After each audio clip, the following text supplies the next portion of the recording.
नमस्कार दोस्तों, रक्षा और रणनीतिक अध्ययन में आपका स्वागत है।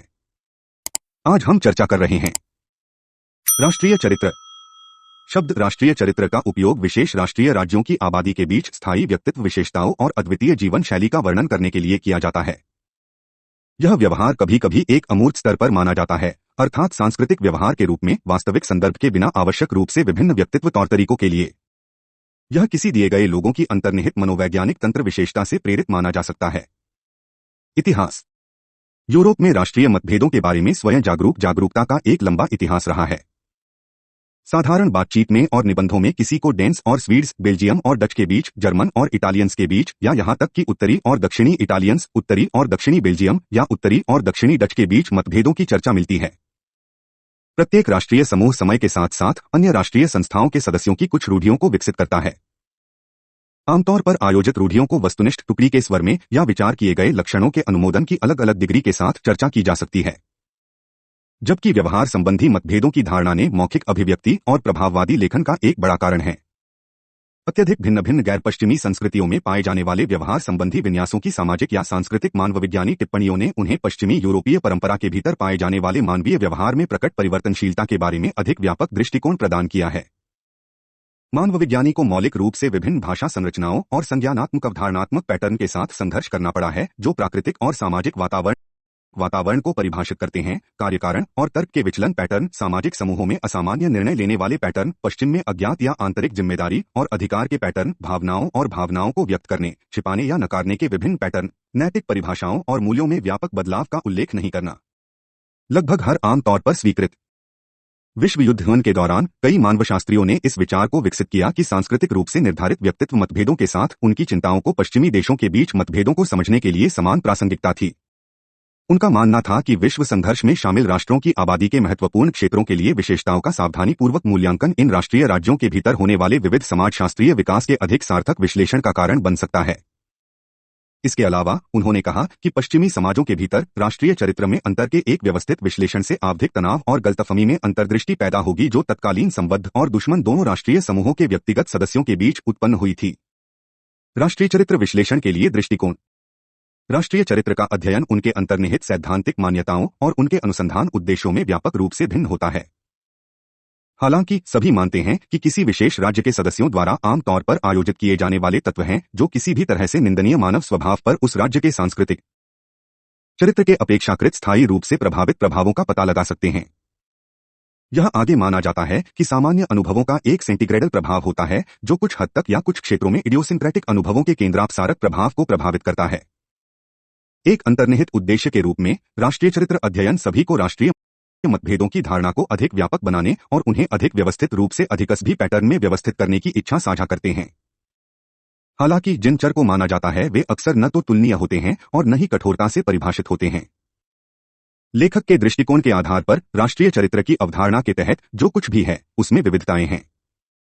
क्रियात्मक पूर्वापेक्षाएं। एक अन्य प्रकार का राष्ट्रीय चरित्र अध्ययन बुनियादी व्यक्तित्व लक्षणों की जांच करता है जो उस समाज में कम से कम एक व्यक्ति के कामकाजी अल्पसंख्यक के लिए आवश्यक होते हैं ताकि वह समाज को अपनी शर्तों पर काम कर सके। जब मनोविश्लेषक एरिक फ्रॉम ने राष्ट्रीय चरित्र 1941 पर चर्चा की तो उन्होंने कहा कि बढ़ते हुए नौकरशाही और व्यवसायों के मानकीकरण के साथ एक औद्योगिक समाज में अनुशासन, व्यवस्था और व्यक्तित्व का व्यक्तित्व लक्षण आवश्यक हैं। यदि जटिल औद्योगिक समाज है तो इन लक्षणों को आबादी के एक महत्वपूर्ण हिस्से में उपस्थित होना होगा, प्रभावी ढंग से कार्य करना जारी रखना है।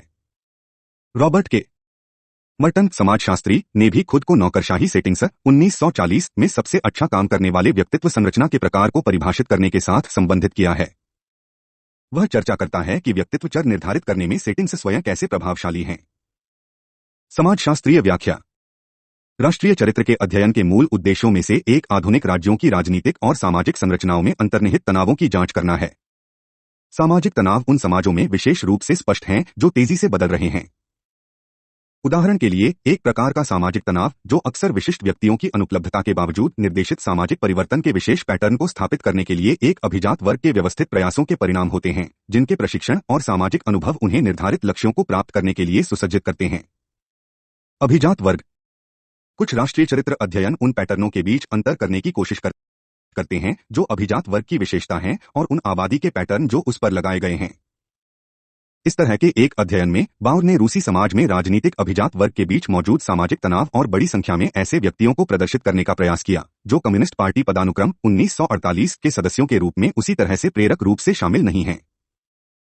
यदि आवश्यक व्यक्तित्व लक्षण समाज के भीतर व्यक्तियों की एक आनुपातिक संख्या से आगे नहीं बढ़ रहे हैं तो समाज नए मूल्यों के संदर्भ में अच्छी तरह से काम नहीं करेगा। जो भी समाज को नियंत्रित करने वाले अभिजात वर्ग ऐसा करने का प्रयास करते हैं, भले ही संस्थागत कानूनी ढांचे को जानबूझकर सामाजिक नियोजन के अनुसार बदल दिया गया हो, अगर समाजीकरण के अनुभवों में चारित्रिक परिवर्तन इन परिवर्तनों के साथ इस तरह से नहीं होते हैं जिससे कि पर्याप्त प्रेरक व्यवहार की उपस्थिति को सुविधाजनक बनाया जा सके, तो बाद में परिवर्तन स्थिर और स्वतः हो जाएगा। परिवर्तन करना। एक अन्य अध्ययन में अप्रत्यक्ष रूप से सामाजिक परिवर्तन की गतिशीलता की मनोवैज्ञानिक प्रक्रियाओं से संबंधित है। दीवो 1960 ने ग्रामीण और शहरी दोनों जापान में उपलब्धि प्रेरणाओं का विश्लेषण किया। उन्होंने कठिन परिश्रम और सामाजिक रूप से अनुमोदित उपलब्धि के साथ एक निरंतर प्रसार से संबंधित किया, जिस तरह से जापानी बच्चों ने अपराध को आंतरिक रूप दिया और सुझाव दिया कि इन और अन्य संबंधित व्यक्तित्व चर और सामाजिक मूल्यों की पूर्व उपस्थिति ने सामंती से जापानी सामाजिक संरचना में तेजी से बदलाव की सुविधा के लिए रुझान दिया। एक आधुनिक राज्य के लिए समाज। हेगन 1962 कई असतत समाजों में आर्थिक और सामाजिक परिवर्तन के एक व्यापक अध्ययन में विभिन्न आर्थिक परंपराओं जैसे उपनिवेशवाद या सामंतवाद और जिस तरह से वे या तो आर्थिक रूप से सुविधा प्रदान करते हैं या बाधा डालते हैं ने व्यक्तित्व चर के संबंध पर चर्चा की। विकास। यह अध्ययन इस तथ्य का उदाहरण है कि राष्ट्रीय चरित्र के विचार अर्थशास्त्र और राजनीति विज्ञान में सैद्धांतिक दृष्टिकोण को बढ़ाने में काफी प्रभाव डाल रहे हैं। अनारक्षित प्रश्न। यद्यपि बहुत ही आशाजनक, राष्ट्रीय चरित्र अध्ययन को सामाजिक विज्ञान में एक अपेक्षाकृत नया दृष्टिकोण माना जाना चाहिए। विकास के इस स्तर पर कोई केवल प्रगति की दिशा का अनुमान लगा सकता है। राष्ट्रीय चरित्र के अध्ययन का एक मुख्य उद्देश्य संरचनात्मक व्यक्तित्व घटकों के सापेक्ष वितरण के लिए किसी विशेष आबादी की विशेष व्यवहार संबंधी विशेषताओं से संबंधित है। यह माना जाता है कि यह संबंध समूहों के बीच व्यवहार के अंतर या समानता का आंशिक कारण है।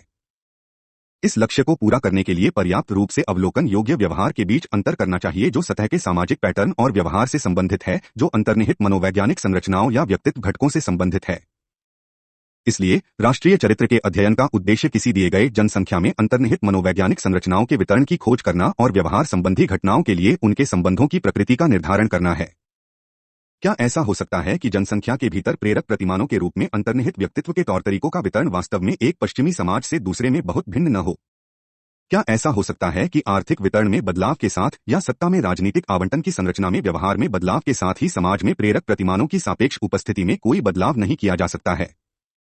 क्या सत्ता परिवर्तन बस एक आधुनिक राज्य के भीतर मौजूद व्यक्तित्व रूपांतरों द्वारा निभाई गई भूमिकाओं को फिर से विभाजित करता है, जो उचित सामाजिक परिवेश को देखते हुए अधिक दृश्यमान हो जाते हैं? उदाहरण के लिए देखें कि क्या पश्चिम जर्मनी के लोग आज हिटलर के अधीन रहने वाले लोगों से अंतर्निहित प्रेरक संरचना में अलग हैं? यह सबसे अधिक संभावना है कि जिसे हम वास्तविकता में किसी व्यक्ति का व्यक्तित्व कहते हैं, उसमें किसी विशेष संस्कृति के लिए अनुमत पैटर्न की तुलना में व्यापक व्यवहार क्षमता है। दी गई संस्कृति के भीतर व्यवहार की निरंतरता इसलिए सांस्कृतिक सीमाओं और चयन का परिणाम हो सकती है। इस दृष्टिकोण से किसी को दी गई आबादी के लिए आमतौर पर आयोजित व्यक्तित्व लक्षणों को मानना जरूरी नहीं है। राष्ट्रीय चरित्र के दृष्टिकोण से हम जांच कर सकते हैं, उदाहरण के लिए कुछ मामलों में आमतौर पर पहचाने जाने वाले किशोरों के व्यवहार के कुछ सामान्य रूप से पहचाने जाने वाले प्रकार के वर्तमान तीव्र और लगभग विश्वव्यापी घटना, अपराधी या असामाजिक आधुनिक युवाओं के एक छोटे प्रतिशत द्वारा व्यक्त किया गया व्यवहार औद्योगिक समाजों में युवाओं के लिए परमाणु सामाजिक स्थितियों में समानता के लिए अधिक बदलाव कर सकता है, व्यक्तित्व से संबंधित व्यवहार नियंत्रणों में बदलाव या बदलाव की तुलना में। राष्ट्रीय चरित्र के दृष्टिकोण से किसी को यह मूल्यांकन करना होगा कि संस्कृति संपर्क के माध्यम से उपलब्ध व्यवहार के पैटर्न का तेजी से प्रसार किस सीमा तक हो रहा है, जैसे मास मीडिया पुराने व्यक्तित्व रूपों के भीतर आसानी से व्यक्त नहीं होने वाले अव्यक्त व्यक्तित्व विशेषताओं की उपस्थिति पर निर्भर है। इन उदाहरणों की व्याख्या व्यक्तित्व पैटर्न से संबंधित आवश्यक स्पष्टीकरणों के बिना सामाजिक परिवर्तन से संबंधित व्यवहार में परिवर्तन के रूप में की जा सकती है। हालांकि ऐसे उदाहरण हैं जहां व्यक्तित्व संरचना पर कुछ ध्यान अधिक प्रासंगिक है। मनोवैज्ञानिक स्तर पर स्पष्टीकरण अधिक प्रासंगिक हो सकता है जब प्रत्याशित व्यवहार परिवर्तन सामाजिक, कानूनी या परिवर्तन के प्रति आर्थिक प्रेरणा के बावजूद भौतिकता में विफल रहता है। तेजी से बदलाव केवल तब हो सकते हैं जब नव परिभाषित व्यवहार जटिल प्रकार के व्यक्तित्व कामकाज से संबंधित हो।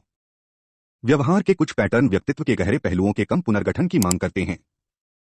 उदाहरण के लिए एक उद्धृत कठिनाई का सामना करना पड़ सकता है जब नियोजित परिवर्तन उन संस्कृतियों में लंबी दूरी के लक्ष्यों या उद्यमशीलता के दृष्टिकोण की उपस्थिति की मांग करता है जो पहले आमतौर पर व्यवहार में इस तरह के झुकाव की कमी थी। संस्कृति संपर्क होने पर भी नियोजन गतिविधि का बोझ उठाने के लिए आवश्यक एकीकृत व्यवहार पैटर्न का कोई आसान प्रसार नहीं है।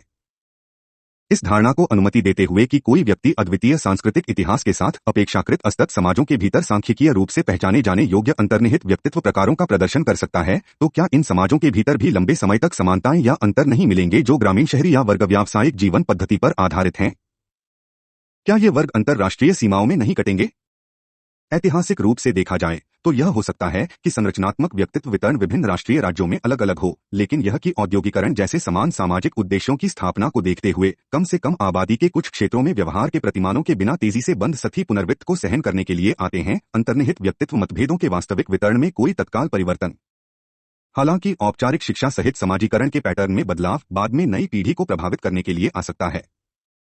समाजीकरण के पैटर्न में परिवर्तन के साथ आबादी के व्यक्तित्व पैटर्न के भीतर बदलाव तब प्रभावित हो सकते हैं जो प्रभावित मूल पैटर्न की प्रकृति पर निर्भर करता है। उदाहरण के लिए, उभरते राष्ट्रीय राज्यों के बीच समान मूल्यों को प्राप्त करने में सफलता की अलग अलग डिग्री रही है। आज दुनिया के कई उभरते देशों के लिए एक सबसे महत्वपूर्ण सवाल यह है, किसी समाज के पर्याप्त रूप से बड़े क्षेत्रों के भीतर प्रेरक पैटर्न को बदलने के लिए कितना समय आवश्यक है ताकि नई आर्थिक या व्यावसायिक भूमिका निभाई जा सके। यह स्पष्ट है कि कानूनी और नियोजित आर्थिक परिवर्तनों के बीच कुछ मनोवैज्ञानिक अंतराल होता है और उस बिंदु पर जिस पर बच्चे पर प्रचलित सूत्र प्रभाव को बदल दिया गया है ताकि वह प्रेरित और सक्षम हो, जब तक वह वयस्क नहीं हो जाता, प्रभावी ढंग से भाग लेने के लिए नए समाज का गठन किया जा रहा है। From